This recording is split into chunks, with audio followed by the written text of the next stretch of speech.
నమస్తే అమ్మలార్. పీరియడ్స్ సమయంలో తలస్నానం తప్పనిసరి అనుకుంటారా? చాలామంది వెంటనే తలస్నానం చేయడం అలవాటు చేసుకున్నారు. కాని ఇది శరీరానికి ఎంత నష్టం చేస్తుందో మీకు తెలుసా?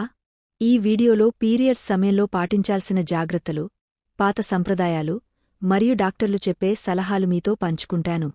పీరియడ్స్ సమయంలో శరీరంలో సహజంగా మార్పులు వస్తాయి. శరీరం వేడిగా ఉంటుంది, కాని ఒక్కసారిగా చల్లబడితే ఆరోగ్య సమస్యలు వస్తాయి. అందుకే పాత పెద్దవాళ్లు మొదటి 3 రోజులు తలస్నానం చేయొద్దు అని చెప్పేవారు. ఆ రోజుల్లో విశ్రాంతి తీసుకోవాలి, తేలికైన ఆహారం తినాలి. 4వ రోజు 3 బిందెల నీళ్లు పోసుకుని స్నానం చేయడం ఒక సంప్రదాయం. Traditional practices. ఆ రోజుల్లో ఆడవాళ్లు ఎక్కువ విశ్రాంతి తీసుకునేవారు. సాత్వికమైన, తేలికైన ఆహారం మాత్రమే తినేవారు.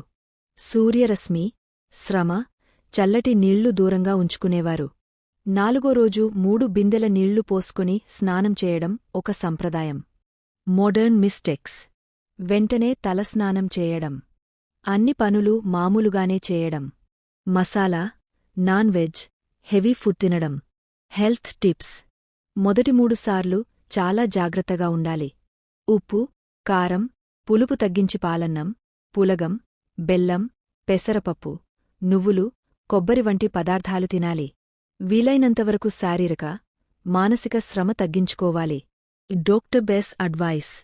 పీరియడ్స్ మొదటిసారి వచ్చిన తర్వాత టెటనస్ ఇంజెక్షన్ తప్పనిసరిగా వేయించుకోవాలి.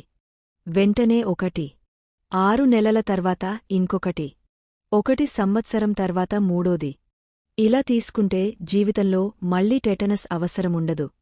కన్క్లూజన్. అందువల్ల అమ్మలార్, పీరియడ్స్ సమయంలో విశ్రాంతి తీసుకోవడం, తేలికైన ఆహారం తినడం, వెంటనే తలస్నానం చేయకుండా ఉండడం ఇవన్నీ సంప్రదాయమే కాదు, ఆరోగ్య రహస్యం కూడా. మీరు కూడా ఈ సూచనలు పాటించండి, ఆరోగ్యంగా ఉండండి. మరిన్ని ఇలాంటి ఆరోగ్య విషయాలు తెలుసుకోవాలంటే మా ఛానల్ సబ్స్క్రైబ్ చేయండి.